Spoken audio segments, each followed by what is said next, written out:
Magandang araw po sa inyong lahat mga kababayan at welcome back dito po sa ating munting channel Pinas News Review, kung saan re-reviewin po natin ang mga mahalagang balita dito sa Pilipinas. Mga simpleng komento sa mga issue dito sa Pinas. At eto nga mga kababayan, kapapasok lang, nagsalita na ang AFP. Nako, eto pala ang katotohanan sa pagsuko ni Pastor Torre Abalos Pahiya.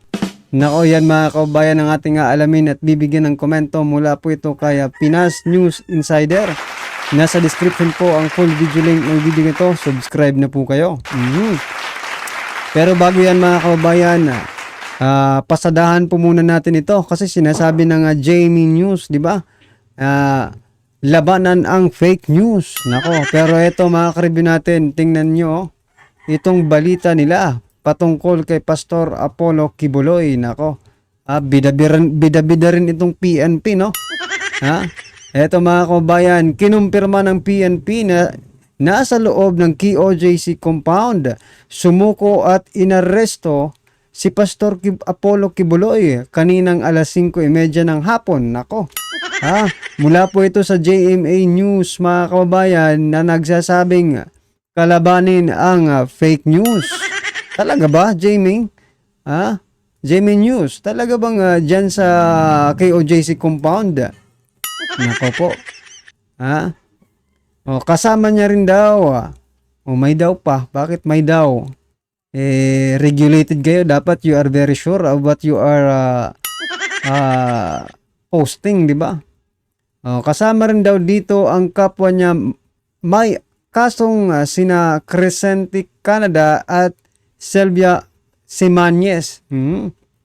At marami pang iba mga kabayan. Ano ba ang gusto kong i-point out dito mga ka-review natin? Sinasabing hindi naman na sa PNP sumuko itong si Pastor Apollo Kibuloy. Kung di sa AFP mga kababayan, sa ISAP. Hindi po dyan sa mga pulis na yan. Pero pinalalabas dito sa balitang ito na bida. Bida at tagumpay ang PNP sa kanilang ginawang operasyon. Nako. Mapapak-check kayo nito, Jamie News. Eto rin, no? Si Colonel Fajardo, mga kababayan, pakinggan po natin. Pasok.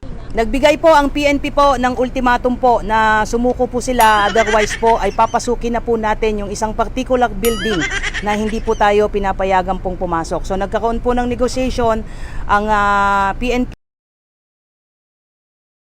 na kinatawan po ng intelligence group at ISAP. Pinagtulungan po ito that led to the peaceful surrender po ni Pastor Kibuloy at apat pa, at nagpapasalamat po tayo doon sa naging Then mga kababayan, parang ang lumalabas dito sinasabi ni Colonel Fajardo ay natakot na may pasukin pang isang building. Diba? Yun po kasi yung dating parang bida talagang PNP dito sa pagkakahuli kay malalaman at malalaman rin naman natin yan diba? Itong mga kasinungalingan ito kasi sinasabi ng kampo ni Pastor Apollo Kibuloy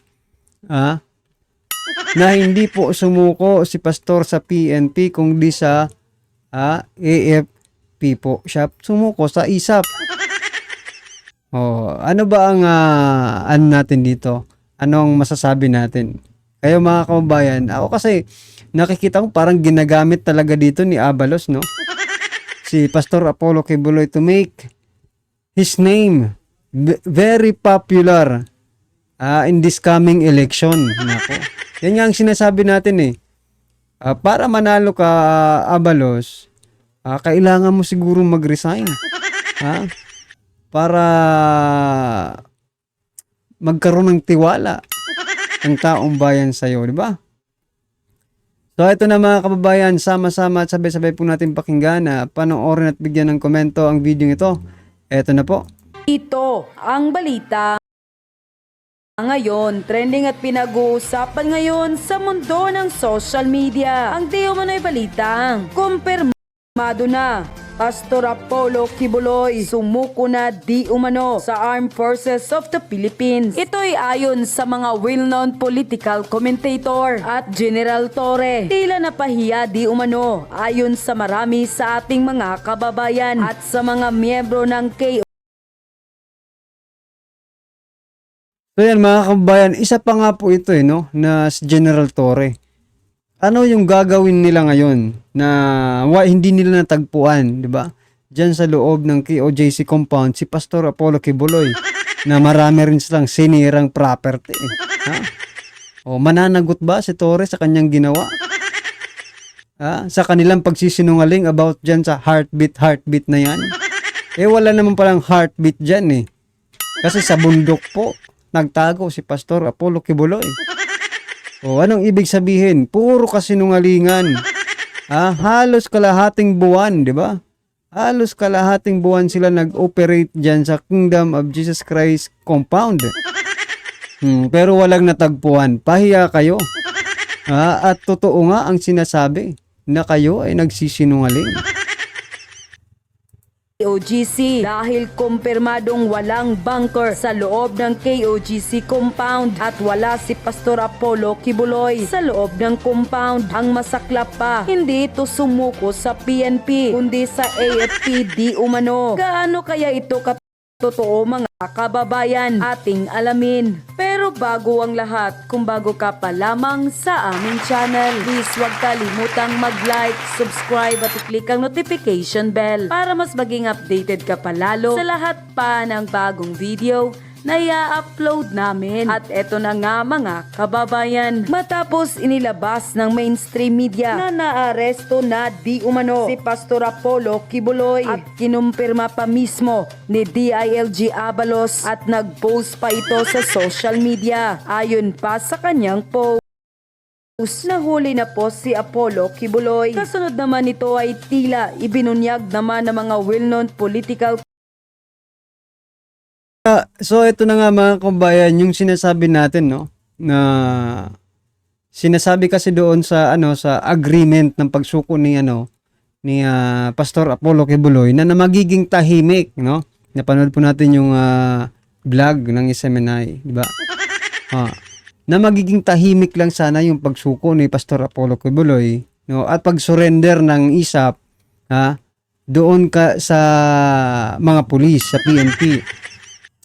At sa DILG mga kababayan. Pero yung agreement pong yun ay nilabag ni Abalos kasi siya po ay naging maingay sa social media patungkol po dito. Kaya nga nasasabi natin mga kababayan na bida-bida talaga ito eh.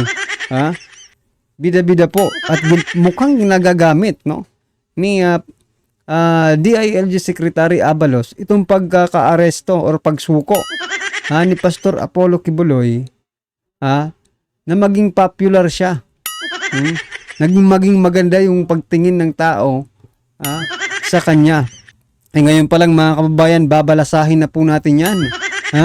Kasi hindi po ganun ang totoong pagtingin ng taong bayan sa ginagawa po ng PNP at DILG. Diba? Gusto niya lang maging mabango, maging popular yung pangalan niya to make sure na mananalo, na may basahan yung gagawin nila sa eleksyon. Diba? Nako po. Commentator kung ano talaga umano ang totoong kaganapan patungkol sa usaping ito. Ayon pa sa kanilang social media post, pahiya na naman si Torre. Wala sa KOJC si Pastor. It was confirmed na walang bunker sa KOJC compound si Pastor galing sa bundok bago sila nag-surrender sa ISAFP. Ano na diwata overload? Pastor Kibuloy nag-surrender sa ibang lugar. Inaalam pa ngayon kung kaninong heartbeat ang naririnig pa rin ni Diwata Overload sa ilalim ng lupa. Surrendered not captured. Mali yung term nila na nahuli para maipagyabang na sila ang nakadakip. Goodbye 10 million. Hindi rin napigilan ni Crisette Laureta Chu na magtanong sa naging post ni Benhur Abalos patungkol sa pagkahuli di umano ni Apollo Kibuloy. Ayon pa sa kanya, asking Secretary Abalos the only important question, hindi pala nahuli, nag-surrender pala, tapos sa AFP pa, hindi sa PNP. May reward pa rin po ba? Unquote. Tila binigyang linaw naman ang totoong nangyari sa pag-surrender ni Pastor Apollo Kibuloy. Ayon pa sa post ng Mindavote Update, Pastor Apollo Kibuloy surrendered to Major General Edmundo Peralta, Commander of Intelligence Service of the Armed Forces of the Philippines, AFP, on Sunday, September 8. An Army intelligence official said Kibuloy will be brought to the ISAP headquarters in Camp Emilio Aguinaldo, Quezon City. Kinumpirma ni Eastern Mindanao Commander Lieutenant General Luis Bergante na sa Intelligence Service ng Armed Forces of the Philippines sumuko si Pastor Apollo Kibuloy. Unquote. Kasunod nito ay tila naglabas naman ng pahayag ang AFP sa di umano'y pag-surrender ni Pastor Apollo Kibuloy. Ayon pa sa isang balita, tiniyak ng Armed Forces of the Philippines, AFP, ang kanilang suporta sa Philippine National Police PNP kaugnay sa kanilang operasyon laban kay Pastor Apollo Kibuloy. Ayon kay AFP spokesperson Colonel Francel Padilla, ang kanilang role sa operasyon ay magbigay ng suporta sa PNP para isilbi ang warrant of arrest dahil ito ay purely police operation. Tumanggi ang AFP na magbigay ng detalye kaugnay sa umano'y pagsuko ni Pastor Apollo Kibuloy sa ISAFP. Sinigurado ng AFP ang kanilang commitment na umasiste sa mga law enforcement agency upang mapanatili ang peace and order. Unquote. Ang mga details na hindi ko talaga alam. So, eto mga kababayan, bago po natin ituloy panoorin, no? Kasi isa po sa naging sa agreement ng pagsuko ni Pastor Apollo Kibuloy ay hindi po siya idadalhin doon sa Amerika. Dito po siya lilitisin kung ano man po yung kaso niya dito sa Pilipinas, no? So, eto po ang opinion ko. Ito, purely opinion to mga kababayan kasi wala naman tayong mga connection dyan, di ba? Paano pag dinala po ng hindi tumupad, di ba? Kasi ngayon pa nga lang, hindi na tinutupad yung mga agreement eh. Ang agreement nila, maging mapayapa, maging tahimik po yung pagsuko. Pero, hindi natupad kasi nag-post na agad na nahuli nila. Yan, naging maingay na. Yan mga kababayan. Ang point ko dito is, paano kung dalhin nga ng PNP or ng DILG, no? Si Pastor Apollo Kibuloy sa Amerika at ibigay dito sa mga puti. Diba? Ano kaya ang gagawin ng Armed Forces of the Philippines, mga kababayan? Wherein doon po ibinigay ni Pastor Apollo Kibuloy ang kanyang tiwala, diba? Sa pagsuko. Hindi niya ibinigay yung tiwala niya sa PNP. Kasi sigurado, mga kababayan, nakita naman natin yung kanilang mga actions dyan sa KOJC compound, di ba? Talagang they are very desperate, mga kababayan. Baka magkagulo ang Pilipinas kapag dinala, no? Si Pastor Apollo Kibuloy, ito opinion lang sa Amerika. Dahil papalag po ang ating army, ang AFP, mga kababayan. Hindi po sila papayag na ganyan kasi isa po yan sa naging agreement nila di ba? Kapag dinala, magkakasubukan siguro. Mga kababayan, ano sa palagay niyo po? Grabe po, So, pakin na lang. At in fairness to him, hindi ko talaga alam ang mga details na yun. Pero siya po ay galing mismo dito sa Davao. I think so. I would like to think so. Na dito talaga nanggaling sa Davao dahil pinasundo ng aeroplano. So, and may convoy na pinalabas sa KOJC. Ang kinikwento niyo kanina ay siya ay sinundo ng C-130 with itong... Hindi ko sigurado na sinundo ng C-130. Basta namataan natin ng C-130 na naglanding sa TOG 11 at pagkatapos ay merong utos sa atin na palabasin yung siyam na sasakyan doon sa hangar papunta sa loob ng airport. Pinag-guide ng ating AGSEO, yung Aviation Security Group na unit natin, and then dinala sa aeroplano. So RD, ano pong masasabi niyo kasi all the while, habang kayo ay busy rito, nandito pa rin talaga. At tama po yung sinasabi niyo, nandito si Apollo Kibuloy. Hindi naman tayo nagduda dun. There's no doubt that he's here. Ang pagtatago nga lang. At napag-aralan natin kaya medyo humaba ang ating paghahanap. Humaba ang ating paghahanap. Ang sabihin mo, failure kayo. Kamusta yung heartbeat? Yung heartbeat na sinasabi nyo sa KOJC, kamusta? Nahanap nyo ang heartbeat? Ano ka ngayon, Tore? Diba? Hindi sa'yo sumurrender. So yan mga kababayan, goodbye na ang 10 million pesos. Makukuha kaya nila yung reward na yon mga kababayan ngayong hindi po. Hindi po sila ang nakahuli. Kumusta naman yung effort ng ating Philippine National Police? 2,000 pieces. 2,000 sila, di ba? 2,000 personnel, hindi pieces mga kababayan. Ano ba yan? Hindi nyo natagpuan dyan sa compound. Nagmukha tuloy kayong mga uto-uto ni Tore. Nako. Nagsisiguro ko yung ibang kapulisan dyan. Nagsisisi na kung bakit sumama pa kay Tore dyan. Diba?